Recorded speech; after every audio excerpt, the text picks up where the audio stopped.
Hey, everybody, this is Gene Hoglan from Dark Angel and DETHKLOK and Death to All. You are watching That Metal Interview podcast. Crank it up. Get your face right in there. Heck yeah.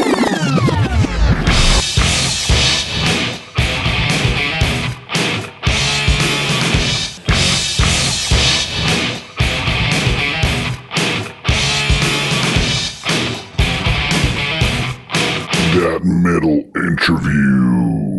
Let's go straight into the new single, Extinction Level Event. How's the reception so far? I think it's been killer, man. I'm getting tons of texts from all my friends saying we love the tune. It's badass. And so, I will freely admit, hey, there you go. Now I can see you. Like I was saying, I'll freely admit, I don't do much on social media. I don't look at like message boards or anything like that. But I know the people that have direct contact to me, they're like, dude, we love this. We love this. This is killer. They're coming up with some pretty creative ways of explaining how much they like it. Like, this song makes me want to rip my own head off and stuff like that. So I'm excited about that. So we're all really happy about the way things are going for Dark Angel. The title track, Extinction Level Event. I'm real proud of it. I'm proud of the entire album. So I think we all are, and we just can't wait to have the entire thing unleashed on everybody. And we're looking forward to that day coming up very soon when we have a brand new album in everybody's hands, kind of thing. Right. You said album, so I know you've been asked this question a bunch of times about the new album, 2025, right? Sometime. Let's go back to the song first. I understand Durkin wrote it. May he rest in peace. Yeah. When you say he wrote it, does that mean by himself, or did you guys arrange things, or? He wrote the music on his own, pretty much, and what had happened was when about a decade or so ago, when Dark Angel was getting back together and starting to play some shows, the first few shows went so smooth and killer, and everybody was having a great time doing it. We always got along. I mean, we were always brothers and friends and family, regardless of whether we were playing live together or not. We always stayed in contact, and every time I'd be on tour playing in whoever's town was coming up, Ron would come out to the shows, and Eric would come out to the shows, and Jim would as well. And so I'd always try to get together with Jim when I was in Los Angeles briefly from time to time. And so he had he had said, because right then it was just, we're playing some shows. That's it. And when he, I guess just took me aside and unveiled this demo that he had, which eventually became Extinction Level Event, he played me the music for it. And I was like, God, this is so crushing. This is so killer. This is so Dark Angel. This is so Jim Durkin. This really gets me excited. And I went and blurted out that, yeah, Dark Angel's writing, and we're going to have a new album out really soon. And what I should have said was nothing and just waited. But I blurted it out, and that was my mistake, my fault. Right. But that really got me excited to really start writing. And at that time, Dark Angel, we had an album's worth of material ready to go back in 1992. And ironically, we had already had the title for that record, and that was going to be called Atrocity Exhibition. And that's why I think Gary Holt and myself just read the same book. And that was a book title. And we had a number of tunes, and I remember playing that demo for Jim. And Jim's like, dude, all these songs are killer. We've got our new album right here. Let's record all of these songs and all that. And I was like, good, thanks, cool. However, Jim, your writing is this is killer. This song that you have is smoking. And so, I know that between you and me, we have such a cool partnership. Why don't we just try to concentrate on what we're writing now? Let's write a bunch of new stuff. Let's not just these riffs and songs were 30 years old at the time, pretty much. Yeah, 20 something, they were written in 1990, 91 through 92. So however long that was from, that was, however long ago that was. And, let's move forward with a bunch of new stuff. And so we just took the steps to try to write a whole ton of new material. And the pandemic hit, and that shut a whole lot of it down. And of course, so where, everybody's on lockdown in their own hometowns and, traveling up to Los Angeles from San Diego, where I live, that was a challenge. And so we did what we could while we could. And, Jim Durkin left us with this really crushing, very Dark Angel-esque, very Jim Durkin-like song. And so, I'm really excited about it. I wrote the lyrics for it. And, and for me, the term extinction level event, a lot of people might see that some apocalyptic, like, ooh, meteor is going to crash into us like Armageddon or something. And what I'm trying to kind of take that viewpoint is like kind of some of the old ways of thought are becoming extinct. We do have to evolve in our thoughts, in our processes, and try to.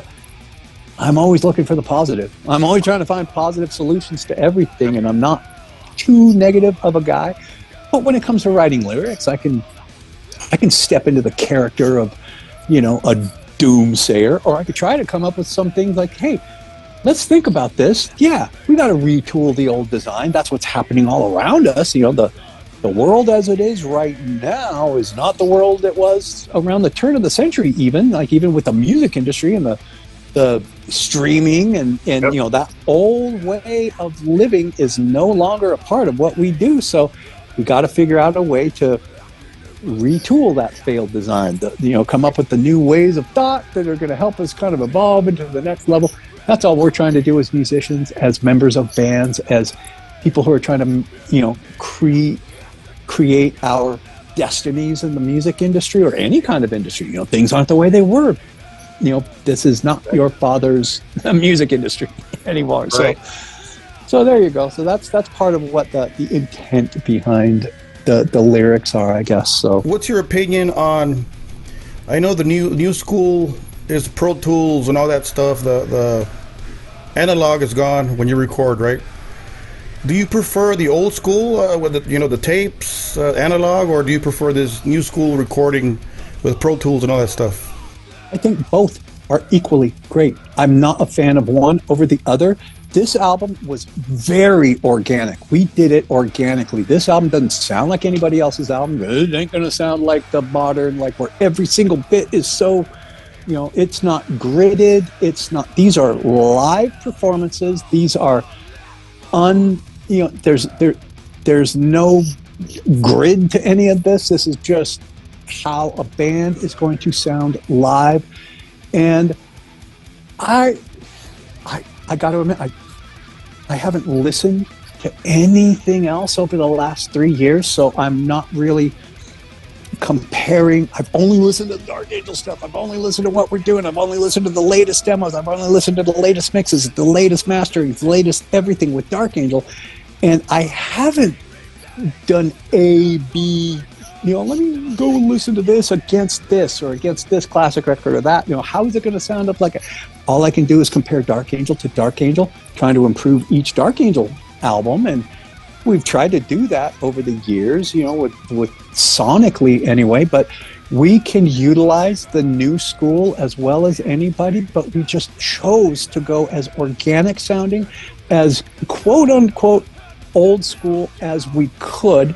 We went to the Armory to track this up in Canada. Google the Armory. See what has been recorded there. Google who we have worked with there. Like, all the Aerosmith records and Motley Crue records and Skid Row and all that kind of stuff. Nickelback and all that. A lot of classic recordings are done there. Strapping young lad. I've recorded 7, 8 albums at the Armory. We went to somewhere that we were familiar with. It's got a great drum room and everything involved there, and all the people there are great. So a lot of classic albums have come out of there, and a lot of classic metal records have come out of there as well. So that was one thing we tried to do, and just tried to capture the best performances rather than, we're going to you know, pro tool the heck out of this and grid everything. We're going to take one little chunk of a riff and then just repeat. No, no, that's not it. This is all songs played all the way through. And this is a very live sounding record. It is it is the opposite of sterile, you know, because a lot of times when you do, okay, we got that perfect one take of that riff, that little chunk of a riff. Okay, so cut it and paste it, cut it and paste it, cut it and paste it. There you go. You got a great, you know, that took no time at all. So that is that, you know, and even like when it, you know, just we tried to capture as raw an emotion as we could, like Ron Reinhardt's vocals, for instance. I mean, like, we have a song on the record that is expressly written for Jim Durkin. It's written about him, about his impact on my life, on our lives, and you hear it in Ron's voice. Ron loved Jim so much. You hear the emotion in Ron's voice, and trying to get emotions out that are on the more dynamic end or the more subtle side of aggressive thrash metal, it's you can't fake that. And so we could have gone in and maybe said, hey, Ron, maybe let's try to go for the really aggressive approach on this, which he gave as much aggression as he could, while the man, you hear him choking up as he's singing. You hear the rasp, you hear the just the emotion. And so there is a lot of that, where if you're just going for that perfect take and you're cutting and pasting, you're doing all that sort of stuff, yeah, you do get perfect takes, but the emotion is gone, the feel of everything, where it just feels, you know, just lively and bouncing, you know, you lose a lot of that because you get this, you know, everything just sounds really good, everything sounds nice and very static and very, you know, it sounds good, but we didn't want that. Whenever you guys were writing this new stuff, Gene, did you guys go back and check out older Dark Angel records, or was it just fresh stuff? Let's not listen to our old stuff, you know. I didn't listen to any of our old stuff in terms of like, hey, how are we? Because that's what everybody was, you know, when I made the announcement, hey, I'm going to record a new record really soon, and all that kind of stuff. I did. You know, people were asking, well, is it going to sound like Darkness Ascends? Is it going to sound like Time Does Not Heal? You know, those are kind of the two sort of landmark records for us. And, you know, a lot of people think Darkness is a, you know, all-time classic. And there are the other folks out there that they argue as much for Time Does Not Heal being whatever it was. So what's it going to sound like? What are you going to do? And my whole thought, and, you know, I even brought this up to Jim when it was, because he was like, let's use that old demo. That's going to be great. And I'm like, well, instead of, you know, one thing that Dark Angel has always done from album to album is evolve. We have arrived. Darkness Ascends did not sound like We Have Arrived. Leave Scars did not sound like Darkness. Time Is Not Healed does not sound like Leave Scars. And so with that Dark Angel tradition in mind, let's write a record that Dark Angel, like, just imagine Dark Angel never went away. Say we just kept putting out albums for the last 30 odd years. Like, where would Dark Angel be at in 2025? Let's go with that approach. And you can't lose that way. We're never going to repeat a record. We could have done Darkness Ascends and then Darkness Ascends 2, Darkness Ascends 3, and all that kind of stuff. Or We Have Arrived, for that matter. But Dark Angel has always been in a state of evolution, and we are carrying that momentum forward with the new stuff.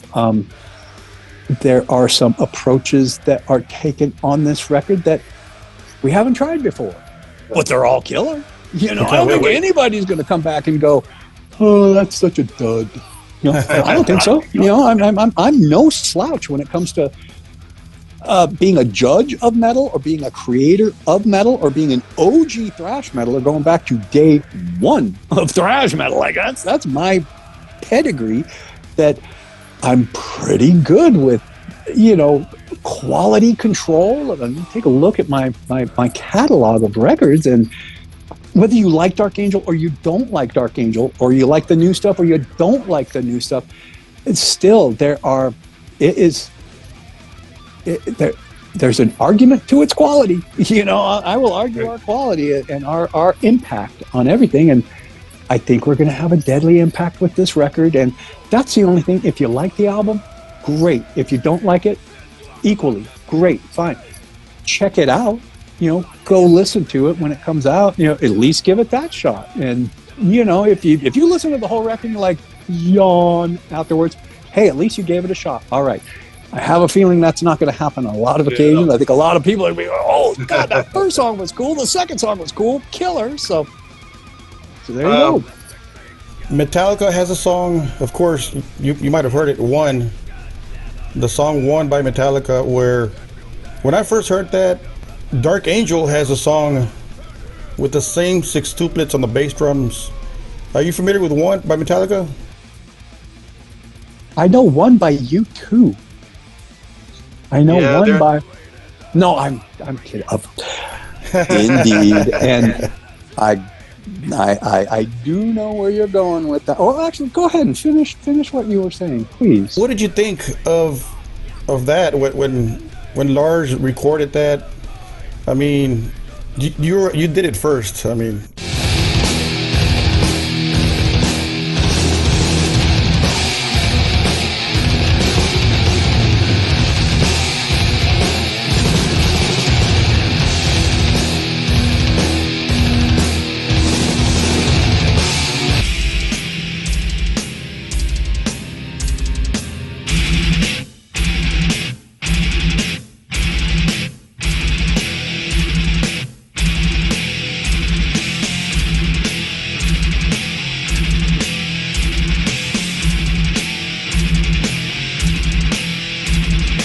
How did you feel? I mean, well, at first it was you know, this was pre-YouTube, pre-streaming, pre-this. You had to hear if the album isn't out yet, you had to listen to the radio to hear it. And at that time, KNAC in Los Angeles was, you know, they were the rock radio station across the US, arguably. And so that new song was getting played all over KNAC. And I admit I didn't, you know, I had my cassettes in my car. I listened to cassette of things. I wasn't listening to KNAC a lot, but I was getting phone calls and messages, you know, answering machine messages from friends saying, hey, man, have you checked out that new Metallica, man? Check that thing out, man. Wait till you hear that thing. And I'm just like, oh, no, okay, well, whatever. And when I heard it, I understood what everybody was talking about. And I thought back to, because I always love trying to figure out the genealogy or the lineage of riffs and ideas and concepts and what came here, what came first. And I remember having a conversation with Jason Newsted when he was in Flotsam and Jetsam. And, you know, Darkness Descends was just coming out. Their Doomsday for the Deceiver was out, and he was, you know, we were backstage at the country club. We were out in the parking lot just shooting the breeze and talking about metal and stuff, and he was talking about what a Dark Angel fan he was. And that's where I was kind of like, you know, he talked about what a fan that he was, and I just kind of I wonder how this, at first it's like, okay, it's a coincidence, it's a drum beat, but when the opening lyric is darkness imprisoning me, that's why I was kind of like, well, I was never a fan. I was grateful. I was like, thank you. You just became, you know, you made this riff, this thing that I wrote, we wrote, whatever. You just made it become legendary. Thank you, Lars. You are the godfather of all that we do. Please, if I've got anything you want to borrow, you are welcome to it. Absolutely. That wasn't the first time we had heard that kind of thing. I remember hearing Battery by Metallica. The first time I heard it, I was like, hey, Jim, that's the riff from Welcome to the Slaughterhouse. Off We Have Arrived. You're like, da, da, da, da, da, da, da, da, da. You know, I was like, yeah, that's the same riff. So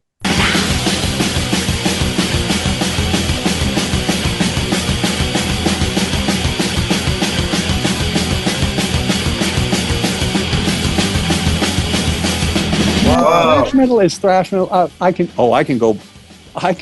I can take. I'm the riff police. I'm the OG riff police. I can tell you where this riff sounds just like this riff. And boy, if I ever came up, and admittedly from people where they're like, we totally stole that from you. You know, like the other guy in my band that's writing, he writes, and he's writing some classic metallic tunes that are going to go down in the annals of history.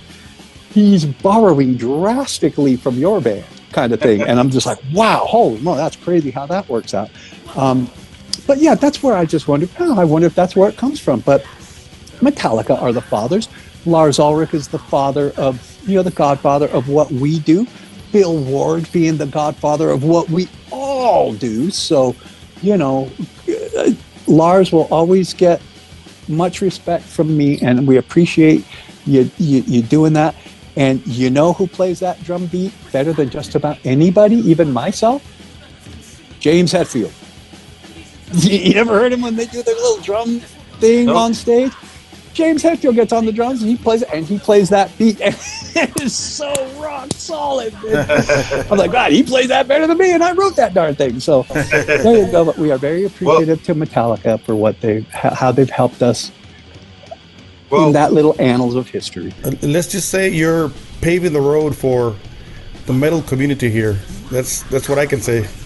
Well, fair enough, James. I appreciate that. Thank you very much. Let's speak of DTA. Death to All. I love that project. I'm a big Death fan. Awesome. From the early stuff to the new stuff to Control Denied and everything. So how was it? I know you recorded several albums individual, and but you weren't there at the beginning or the end. How was it covering and learning the other drummers' parts, if I could say that, like Andrew's drum parts or Christie's drum parts? How was that for you? Did you have a little bit difficult time, or did you break your head, or was it kind of easy for you? Well, on my first era of Death, and let me just point out one thing right now, is today, I'll give the date that this is May 13th, 2025. This would be Chuck's 58th birthday today. Birthday. And Today's birthday. yeah. So happy birthday to Chuck. Your memory, we're trying to honor your memory and just keep your music alive through the amazing Death to All. And just, Chuck's music was incredible. The band Death was incredible. Every era of Death was amazing. Each album they put out was amazing. And so by Death to All being able to honor Chuck's legacy, we're very proud to be able to do so. And we do it very, very well. I think, we're razor tight live, and it's such a killer project to be a part of. I'm so proud to play with these guys. And, Stevie D, Bobby, Max. Boy, check out Max Phelps' band Exist.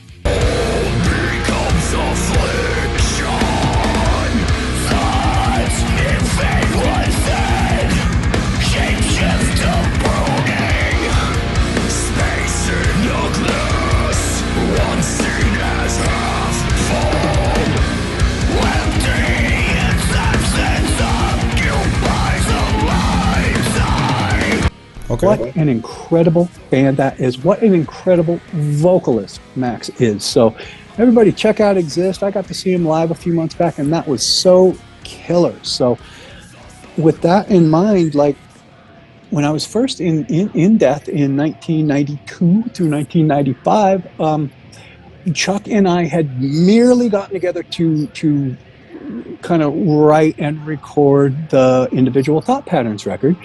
And so once we got that taken care of, like I definitely utilized the amazing drumming of Sean Reiner on the predecessor Human. That was a huge influence on me, as was my favorite drummer at that moment was Steve Gadd from the Al Di Meola era that he was in. Like Casino and Elegant Gypsy and all those records that he was a part of.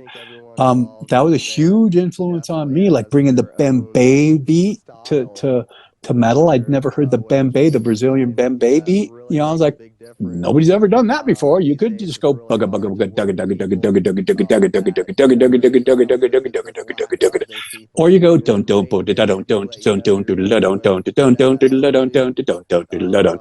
try that instead. You know, that kind of thing. Try to bring some flavor to it. So at that moment, really, there were 3 drummers I had to cover, and you know, the first was Chris Reifert from the first album, Scream Bloody Gore. And Chris, you know, Chris was like 16, 17 when he tracked that record. I was 18 when I did Darkness Ascends, so I know how your brain could be at 17, 18, how you think you know what you're doing, but you have no idea. And Chris did a great job on the drums on that. Just powerful and savage. I think we played the same drum set. We used the same engineer, same producer, Randy Burns. And I think that drum kit was also played by Gar Samuelson on the entirety of the P-Cells, yes. And another Randy Burns project. And we all used Ross Garfield from the Drum Doctors. And I believe we all just used the same kit because all kits, they kind of sound similar with different approaches, you know, different attack styles. But, you know, Chris was one thing, you know, very savage, very primitive, but really that was fine. And Billy Andrews came along, and his parts were real cool. They were just good, solid metal drumming. And, you know, I mean, Leprosy, what a killer song that is. Open Casket, what a killer song. You know, the whole Leprosy album, a killer drum performance, and that was really cool. And I did appreciate Leprosy a little bit more than Spiritual Healing. Spiritual Healing for me was just, I was kind of like, this sounds like a band in flux somehow. Or, you know, like Leprosy was pretty exciting sounding, and I wasn't quite sure at the time about Spiritual. I just wasn't sure about it, but everybody doing their best, and it became the legendary classic album. Absolutely. So more power to them. And then for me, along came Human, which, holy moly, that redefined the genre. Absolutely. We were all fans of prog rock and jazz fusion and Watchtower from Austin, Texas. Like, we were all fans of that. Sean, absolutely. And Chuck, definitely fans of Watchtower. Myself, huge fan. And hearing that sort of influence, Watchtower was the Metallica Kill 'Em All of tech metal for any of us. Energetic Disassembly single-handedly set the template for, like, wow, what do you do when you cross Motorhead with Rush, you know, or Metallica with, you know, Yes, or UK or somebody, you know? That's what Watchtower was for all of us. We were huge fans. And so covering Sean was the most fun challenge of all 3 drummers. And I was bound and determined to treat Sean like you would a Neil Peart. If you're going to cover any Rush song, from Tom Sawyer to La Via Strangiato to, you know, Farewell to Kings or 2112 or whatever, you better, YYZ, you better do it note for note. Yeah. Like, and really show that, yes, you know, I'm paying homage to them, I guess, and as well as, hey, check it out, I can do what they do. You know, there's a little bit of that, a little bit of self-propelling there. But that's what I always tried to do with the Sean material. And then when it came down to actually covering my own era of Death with Death to All, I give that the least amount of, like, you know, if I'm not playing the licks exactly like I did on the record, I get way in the ballpark. But if you're expecting note for note-isms about Hoglan playing Hoglan, you ain't gonna get it. You know, I can't even remember what I did on Empty Words. I listen to that song, I'm just like, what? Other than unplugging your brain, what did you do on this? I can't figure out that song. It saved my life. So wow. If we're ever to play that song live again, I'll have to come on, YouTube covers. I'm going to be going to YouTube and watching somebody cover. Come on, baby. So there you go there. And then covering Richard Christie, holy moly, that man is a Martian. He is definitely from another world. It's like, Richard, unplugged your brain on this. You know, I've chatted with Richard about this. I love Richard so much, and I have a feeling that Richard's approach, because we all knew Richard. He was the guy who lived in his storage facility down in like Tampa, or, you know, down in Florida, and you know, jamming with a lot of local acts and stuff. And I'd seen Richard play with some of the local bands. And then when he ended up being a part of the next incarnation of Death, it was, I believe Richard's approach was, okay, I'm replacing a couple of, you know, big shoes here, you know, Sean, then you got Gene. So let me try to do what I can, and let me just go above and beyond everything and not play any kind of groove whatsoever, and just like throw the drums down the stairs and just make everything as crazy as possible and so unfollowable that nobody can ever try to cover this. And that's what he left me to do, you know. So there's a lot of killer drummers out there that have mastered his style, and it took me a moment to kind of get it down, because I'm like, Richard, what in the world are you thinking here? You're like, where's the groove? Come on, man.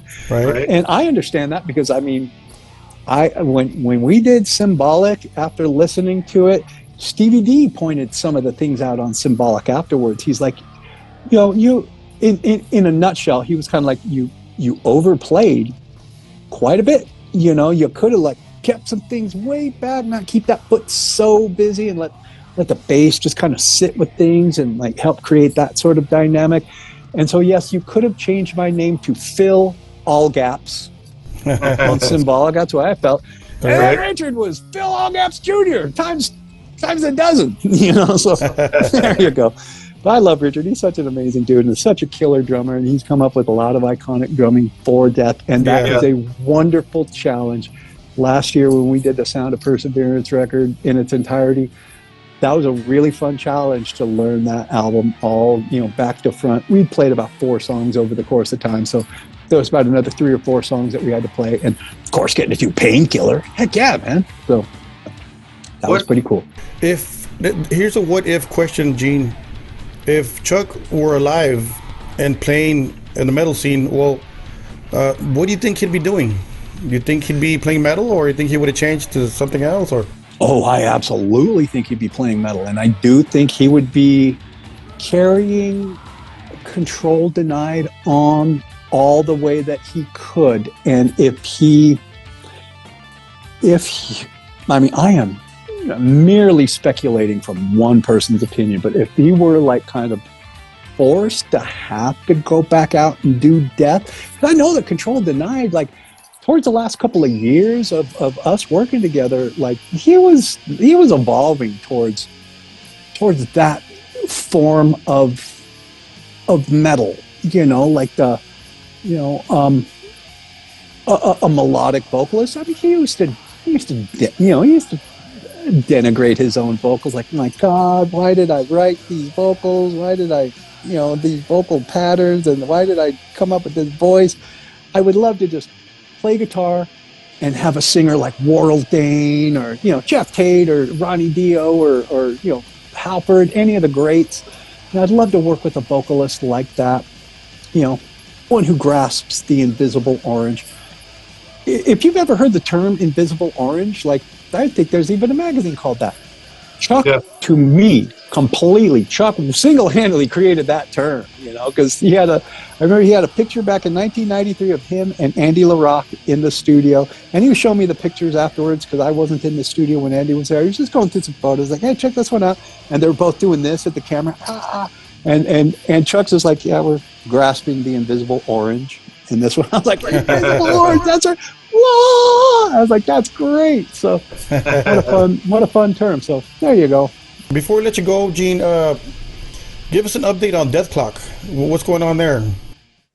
Well, let's see. What is happening with DETHKLOK? We are going in 2-3 weeks' time, well, about a month, I guess, from now, we are going to be heading over to Europe for DETHKLOK's first shows in Europe ever. We're playing Copenhagen, Grasspop, Hellfest, and a show in England, and that's going to be really amazing. And so that's really awesome. And what's happening is I'm going to be there with Dark Angel first. Like, Dark Angel kicks off June in Europe and the UK. We're doing a Darkness Descends tour of we're playing Germany, Hamburg. I forget where we're playing in the Netherlands, maybe Amsterdam, perhaps somewhere. I think it's maybe Belgium. Shoot, and then we're doing 4 shows in the UK. June 8th in London, June 9th in Manchester, I believe, June 10th in Scotland, Glasgow, and June 11th in Dublin, Ireland. We're doing the Darkness Ascends album in its entirety. How cool is that? Wow. And let me tell you, God, I love playing with Dark Angel so much because it is just full on aggression. Like, it is unrelenting. Like, Ron Reinhardt, our vocalist, he just sent over hey, here's the set list I'd like to do for Darkness. And I'm just like, wow, check it out. Banger, banger, banger, banger. God, just pummeling people. Like, check out like our last show that we did last week in Sao Paulo, Brazil. We did the Bangers Open Air Festival. I saw that. Yeah. Look at that. How relentless is that, man? I mean, Lara Christine had to step it up huge time for, we found out at the rehearsal. We did one rehearsal in Sao Paulo because I was coming directly over from Europe straight to that rehearsal. The guys were coming over from the States straight to that rehearsal. And we found out at that rehearsal that Eric's flight got canceled. So he's not going to make it. So Lara, I just watched her like put all this on her shoulders. And like, I can see where she's figuring out, okay, I could do Eric's part here. I could do Eric's part there, here. Eric's lead, yeah, I can do that. Okay, I got my part over here. Okay, and she just put it all on her own back and just said, instead of having big open gaps where Eric's playing an intro and she's just going to play whatever, kind of parts that she plays, she took it all on and she was just like, man, I'm gonna make this happen. And the show came out so killer. It was so tight, man. It's like the tightest show we've ever played, So that is the way it's going to be from here on out. We are going to be the tightest band ever, and we are just going to crush. So anybody who's checking it out from over in the UK, come out and see Dark Angel, man. It's our first time playing the UK, like solo, non-festival shows. It'll be the first time in over 30 years. So come out, check it out. You are in for a treat with some relentless, kick-ass OG thrash, man. Let me tell you. For sure. Awesome. So thank you, Gene. Thank you for your time, and hopefully we'll catch you in Texas. I'll catch you in Texas sometime. I hope so, man. We hope to be there sooner than later. What part are you from? About 2 hours from San Antonio, Eagle Pass. Oh, excellent. Yeah, I was born in Dallas, so. Oh, yeah? Okay. Spent a lot of time in Dallas. It's a lot of time in El Paso as well. Really? Yeah, absolutely. So I am a Texan, absolutely. So friends and family are still in El Paso, big time. Wow, small world. Wow, cool. Right. Excellent, brother. Awesome. Thank you, Gene. Thank you for your time. Thank you. We'll see you soon. Take care. And there he goes. The legendary Gene Hoglan returns to the show to promote Dark Angel's newest songs for us fanatics. One being Circular Firing Squad, the other single song being Extinction Level Event. Brand new music that should be on a full-length album sometime late 2025, as we all heard, right? So thank you, Gene, for giving us an update on DETHKLOK Death to All. And don't forget, you can catch Gene and the guys and girl Laura being the only girl musician in Dark Angel. Catch them on a European/UK tour. They're doing about 8 dates, give or take. I could be wrong. Darkness Descends on Europe and the UK, in memory of Jim Durkin, of course. ReversedRecords.com. You guys can find those dates on there. Dark Angel live in full color. Anyways, thank you guys for supporting the podcast and listening, subscribing on our YouTube channel, ringing the bell for notifications. Thank you guys, and don't forget to keep it metal.